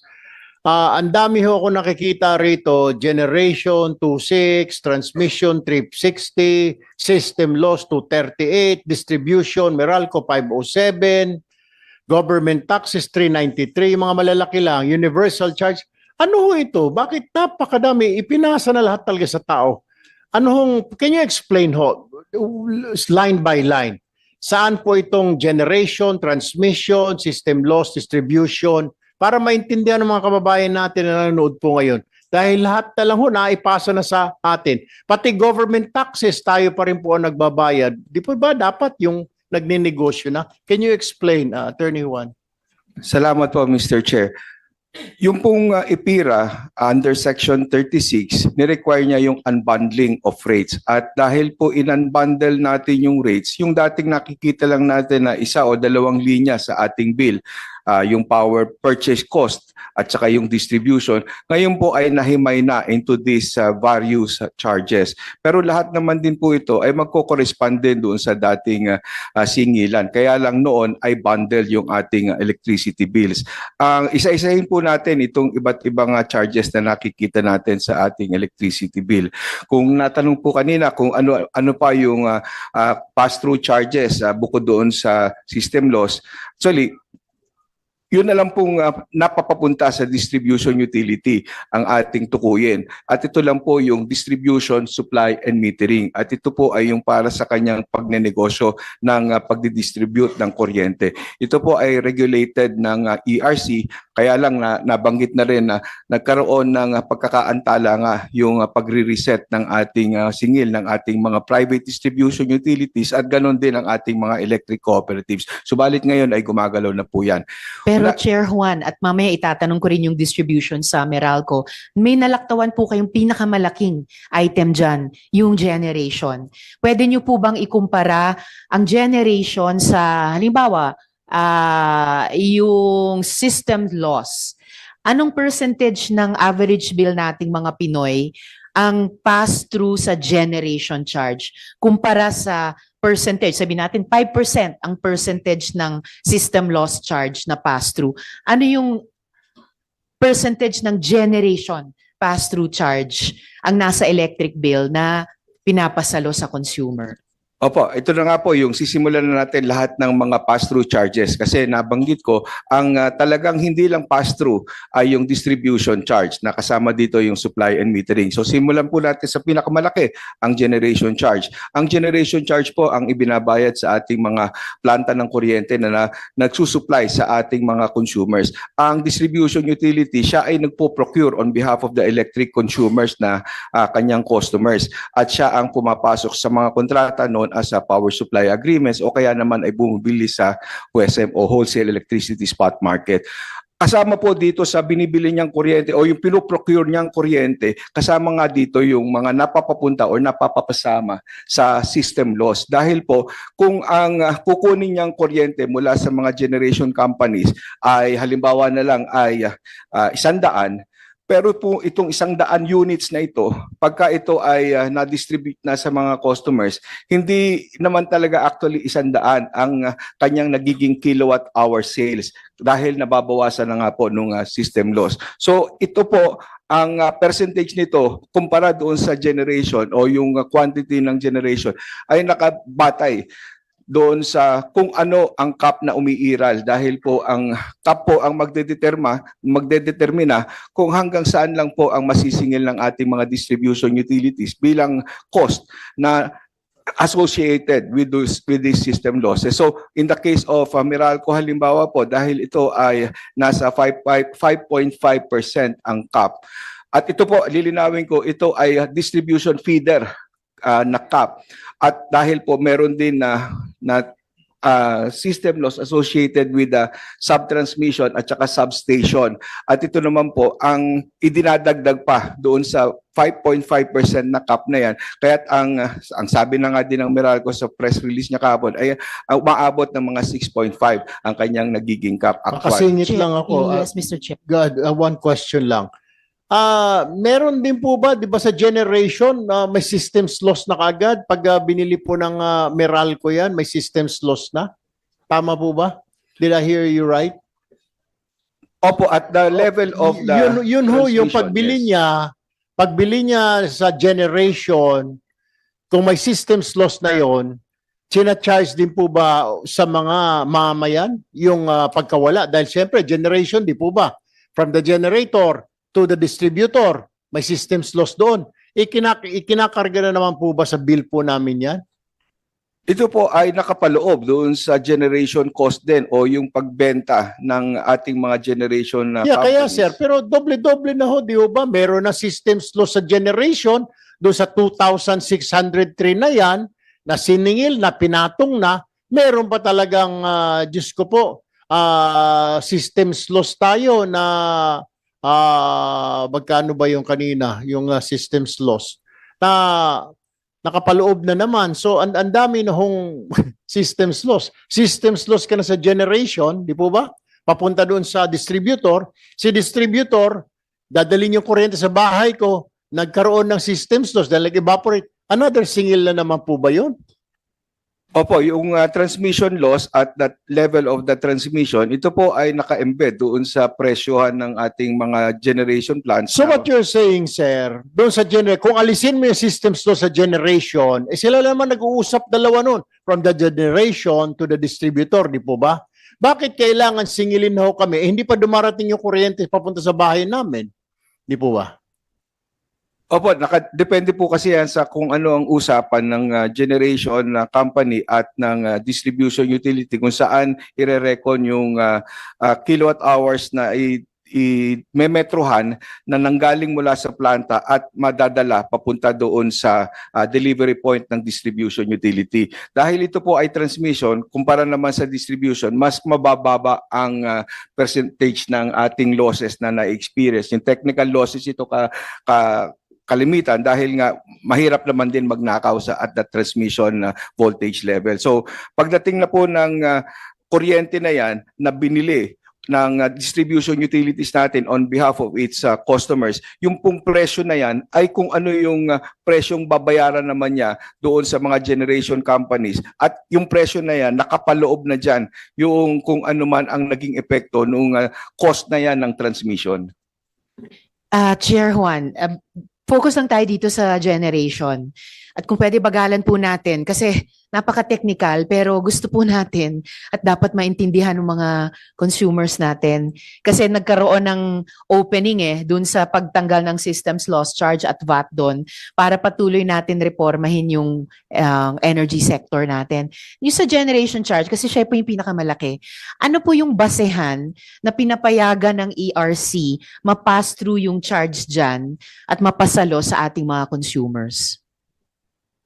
Pinakabasihan po natin ay yung Section 25 ng IPIRA na kung saan nire-regulate ng ERC ang retail rates para sa captive market ng distribution utilities. Ang retail rates po kasama dito ang generation na kabatay po yan sa definisyon ng retail rates na nasa IPIRA din. Okay po, sir. So, paano po kinikwenta ng ERC eksakto at saka fair kung magkano dapat yung generation charge na lumalabas, pass-through charge siya, na lumalabas sa bawat bill natin? Sine-check nyo po muna bago ipasa at ipasalo sa consumer? O meron ba dyang generation charge na lumalabas sa bill na yung pala ay halos doble or higit doble sa presyo na dapat batay sa kontrata?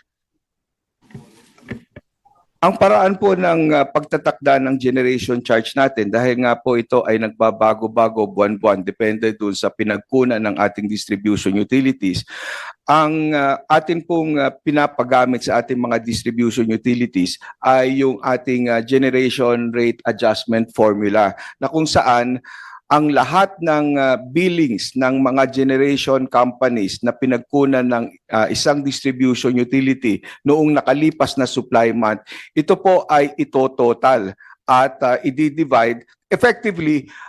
Ito po ang ire-recover ng ating mga distribution utilities.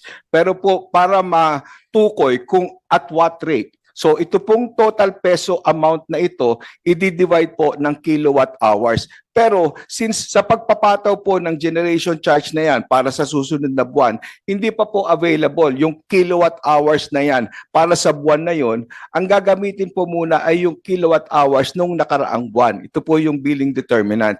So ganyan po natin nare-regulate natutukoy yung generation charge buwan-buwan at nagkaroon na rin po ng kaso sa Korte Suprema, umabot ito dahil ganito rin po ang paraan dati ng pagsisingil ng generation even before IPIRA, at ito naman po ay pinapadaan through the power purchase adjustment.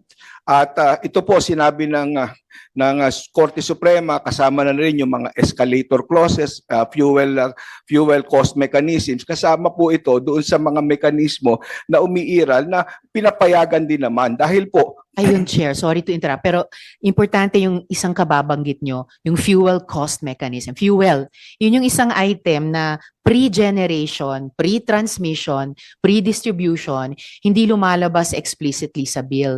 Pero nung unang hearing, hiningi ni SP Sherwin ang isang audit na gawin ng ERC tungkol dun sa fuel charges. Totoo po ba na natigil yung audit na yan? At kung totoo, bakit po natigil? mayroong pong specific na audit na ipinatupad noong nakaraan at ito ay specific dahil nung nagkaroon ng pagtataas sa singil sa kuryente dulot ng Ukraine war at nagkaroon ng pagtaas yung mga fuel cost ng ating mga generation companies. Nagkaroon nga po ng audit at ang ginawa ng ERC noon ay pinag-produce ang mga generation companies at distribution utilities ng kanilang mga kontrata ng tungkol sa supply. Marami doon sa mga hiningan ng ganitong datos o impormasyon ang hindi nakapagbigay at nag-a-allege na mayroong confidentiality clauses yung kanilang mga fuel supply. At doon nga po nagtapos yun at nagpalabas ang ERC ng mga show cause orders para doon sa hindi nila pagtupad doon sa pagtalima doon sa kautusan ng komisyon. At kahapon lang, para naman doon sa pinag-uutos ni Senate President Win Gatchalian na magkaroon kami ng audit upang matukoy naman kung bakit pataas at itong first 6 months of the month yung mga generation charges. Kahapon po ay nag-aproba na ang komisyon ng audit procedure niya na sa isasagawang pag-audit ng fuel cost. Ang layunin naman po namin ay matukoy kung talagang naipatutupad yung mga fuel adjustment formula kasi po yung fuel pass-through adjustments ng mga PSA, karaniwan ito ay hindi naman nakabatay doon sa actual na fuel cost na batay sa kontrata, kundi sa mga indices or benchmarks. So ang layunin po namin ngayon ay makita kung talagang tama ang ginagamit base doon sa aprobadong power supply agreement at kung naipatutupad nga ng ating mga generation companies yung mga caps, kasi meron din po naman na nakapaloob karaniwan doon sa pag-aproba ng ERC na maaring ang i-adjust, maaring ang i-recover yung sa adjustment sa cost sa fuel, pero subject din ito sa cap. Ito po ang layunin ng aming isasagawang audit at magsisimula na nga po ito with the approval yesterday of our audit procedure. Well, mabuhay po ang ERC kung naglabas kayo ulit ng audit procedure. Ibig po bang sabihin na yung mga dating hindi nakapag or hindi nagbigay ay makocompel na ring magbigay nung datos nila tungkol sa fuel costs nila? Ilan po ba yung show cause order noon na sinunod at ilan yung hindi sumunod dahil di umano sa confidentiality? Pero lahat po ba sila ngayon kasunod ng hiningi ni Senate President Sherwin at itong audit procedure nyo, makukumpleto na po ba ng ERC yung larawan niyang fuel na mahalagang factor dyan sa generation pass-through na pinakamalaking item sa electric bill po? Ngayon po ay sinisimula namin dahil inuuna lang po namin kung ano yung mas urgent. Ito pong sa current na pag-audit namin at matapos ito, if this will already be in place, tinitingnan po namin kung ano yung nararapat na amendments doon sa aming umiiral na generation charge na adjustment mechanism, kung maaaring mayroon ganito munang verifikasyon na gagawin ng ERC kahit mabilisan lang bago magpapatupad ang ating mga distribution utilities ng kanilang generation charges and other charges for the current month. Ang talagang pong limitasyon namin, bukod of course sa personnel at resources ng commission, ay yung time. Meron po din kasing time element na involved dito dahil maikli lang ang window na pinag-uusapan natin na kung saan kung hindi kaagad magkakaroon ng bagong singil ang ating mga distribution utilities, halimbawa ay nitong nakaraang buwan ay talagang tumaas naman ang kanilang kuha ng generation mula sa mga generation companies, at kung ito ay hindi kaagad nila maipatutupad ang adjustment sa kanilang generation charge, mangangahulugan ito na mayroon silang hawakang cost na wala naman sa kanilang taripa. So pwede na kung mayroon talagang delay na mangyayari dahil sa pre-audit na gagawin ng ERC, ay titingnan naman namin kung paano matutulungan yung mga distribution utilities dahil sila naman ay sisingilin na nung kanilang supplier na nag-supply nitong nakaraang buwan pero hindi pa nila makolekta for the ensuing month. So, pero Chair, kung magkaroon man ng delay at sana kung magkaroon maikli lamang ito, kailangan namang tapusin yung audit, kasi kung hindi matapos ng ERC ang audit, paano nyo malalaman ano yung tamang batayan ng fuel cost na item na yan na malaking factor dun sa item ng generation sa bill, di po ba? Opo, meron naman po talagang post-audit na confirmation process na isinasagawa namin. Kaya lang ito ay in-schedule namin ng over 3 years dahil sa dami na rin po nung ating mga distribution utilities, may higit 140 sila. So ginrupo namin ng Luzon, Visayas, Mindanao, kada isang taon na nagdaan, mayroong isang distribution grupo ng distribution utilities ang magsusumite ng kanilang confirmation. So post-audit po, natitingnan lahat ng mga resibong at lahat ng supporting documents na isinusumite ng ating mga distribution utilities sa ERC buwan-buwan, pero yun nga din po ang tinitingnan namin kung paano pa ito medyo mas masisiksik yung timeline nang sa ganun mas immediate ang magiging action po namin. Oo, please, Chair, Mr. Chair, immediate. Hindi na kayang maghintay ng 3 taon yung mga consumers po natin. Ayaw natin ng may delay sa mga distributors, pero siguro mas manipis pa yung buffer ng mga consumers para makapaghintay hindi lang sa mga refund na ang tagal-tagal mangyari, pero na magkaroon ng pagbaba sa tama namang dapat isingil sa kanila. And malaking inaasahan po doon yung audit ng ERC. Mr. Chair, for last question ko sa topic na to, gusto ko pong i-flash yung isang letter na ipinadala ng ERC kay Senate President, at ito ay nagpapakita na may mga generation companies talaga ayaw magbigay ng kanilang mga resibo para sa audit na yan.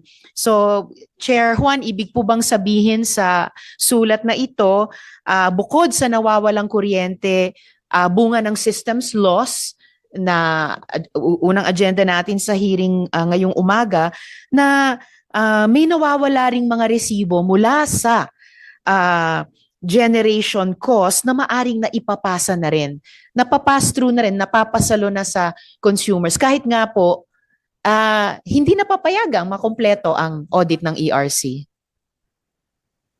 Pagdating naman po doon sa resibo, alam naman natin na kumpleto yung sinusumite buwan-buwan ng ating mga distribution utilities na supporting documents nila sa kalkulasyon nila ng kanilang pass-through charges, at kasama na nga dito ang generation charge. Subalit, kung gusto nga talaga natin na mas lalaliman pa at beberipikahin kung tama naman talaga yung sinisingil ng generation o yung binibill ng generation company. Ang alam naman po natin, marami sa ating mga utilities ang nakikipag-upuan sa kanilang generation supplier bago pa man nila tanggapin yung billing na yan, at nagkakaroon sila ng reconciliation at determination kung naaayon nga yun sa aprobadong formula. Pero ito po ay aksyon ng ating mga distribution utilities, at alam po namin, aminado kami, na dapat ang ERC po ay titingin din para nang sa ganun ay masiguro na tama lahat ang paniningil ng ating mga generation companies sa ating mga distribution utilities, at yung kalkulasyon ng mga distribution utilities sa kanilang pass-through charges na ini-impose sa kanilang mga consumers.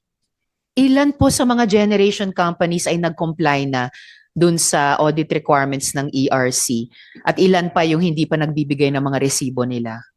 Dito po sa bagong isasagawa namin, kahapon lang po namin na-approve yung audit procedure. So ngayon pa lang po lalabas yung aming mga audit letters para sa kanila. Pero yung nakaraan po, yung nung sumabog yung Ukraine war, ilang porsyento yung nag-comply, ilang porsyento yung hindi pa nag-comply at hanggang ngayon? I'm sorry, Mr. Chair, hindi ko po dala ngayon, but we will gladly provide the committee the information po requested. Salamat, Chair, at salamat, Mr. Chair.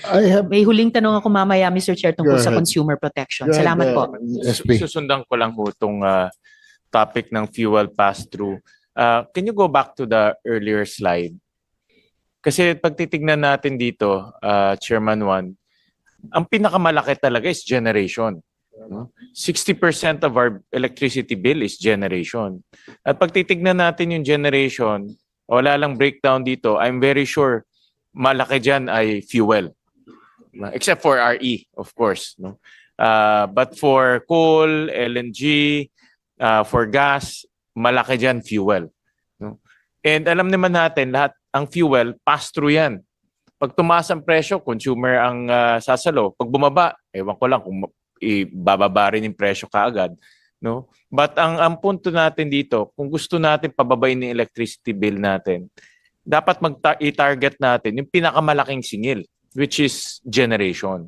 No? So that's why yan ang punto namin ni Senator Risa, na dapat ma-audit mabuti at makita natin kung tama ang ipinapasa sa consumers.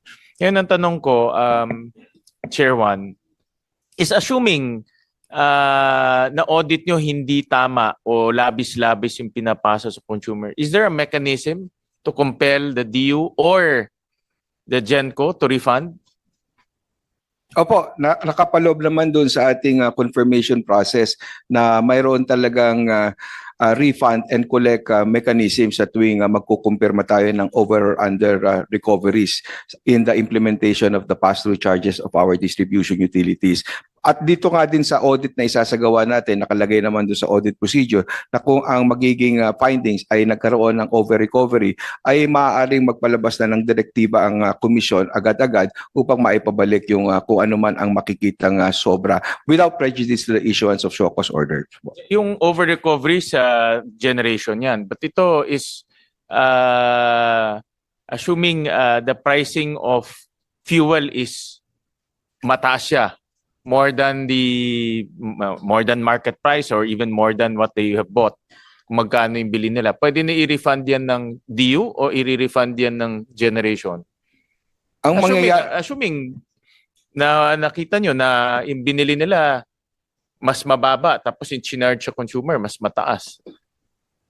Kung ang sumobra ang paniningil ay yung generation company, ang mangyayari po, ang refund ay isasagawa ng ating mga distribution utilities dahil sila yung naniningil sa kanilang mga consumers. Pero kukunin nila yan mula doon sa mga generator na hindi tumupad doon sa usapan o sa kontrata patungkol doon sa implementation ng fuel adjustment mechanism po nila. So titignan nyo rin yung kontrata ng dalawa dahil yung kontrata is between the DU and the generation. Opo, lalo na yung mga kontratang dumaan sa amin sa pag-aproba. Sige, ganito na lang. Please submit to the committee yung timetable nitong fuel pass-through audit para masundan rin namin. And nakita ko nga kanina doon sa slide ni Senator Risa na maraming hindi tumutupad. Give us also an update kung sino yung mga hindi tumutupad, no? Especially mga DUs. Can you go paki-move forward ulit in slide? Kasi nag-issue kayo ng 400 plus show cause orders. Ahead pa. In the next slide. Yan. So meron 104 DUs and 37 GenCos. In 104 DUs, mga regulated entities yan. May mga prangkisa yan na dumadaan sa Kongreso. So kung hindi sila sumusunod, pwedeng i-recommend ng ating chairman an audit of their franchise or even cancellation if necessary. No? But ang puntohon natin dito is we have to make sure na yung pinapasa sa consumers reasonable or tama. No? Wala naman tayong inaakusa. Ang gusto lang natin malaman na hindi inaabuso yung sitwasyon, no? Dahil nga mabilis ang pagtaas ng presyo ng fuel at hindi inaabuso yun. No? So yun ang punto naman ng committee. So submit to us a timetable, submit to us an audit plan, submit to us yung inyong resolution para mag-guide rin kami kung ano ba yung resolution ninyo. At of course, submit to us itong mga personalities na hindi ko nagko-comply. Oh, Mr. Chair, we will comply. Yeah. Second question is on the lifeline, no? Not lifeline, yung system loss. I was listening to Senator Risa and our chairman earlier. Tanong ko sa ERC tsaka sa DOE, yung sa SONA ni Presidente, na-consult ba kayo bago niya binanggit yun? Mr. Chair, on the part of the DOE, we have always supported the removal of the VAT on the But this is system removal loss. of the system loss Yes, and the but VAT. on the systems loss, we have submitted several when we were asked on the what should be part of the SONA. That is not one of those items that we. But I would have to check with the secretary if it was something that was discussed with her, Mr. Chair, and we will revert. To Kayo sa ERC being the regulator. Hindi po. Kasi ang ine-expect kong answer nyo kay Senator Risa, yung timetable, paano i-implement, this is a policy directive ng Presidente through the SONA. No? So in other words, dapat na i-implement ito. No? And ang ine-expect ko kung na-consult kayo, meron na kayong timetable kung kailan may i-implement. Meron na kayong mechanism kung kailan i-implement. Meron na rin kayong batas na ibibigay sa amin para i-hear na ng ating chairman. No, so that is the answer that I'm expecting from all of you. Hindi lang yung pag-aaralan natin ngayon, kundi implement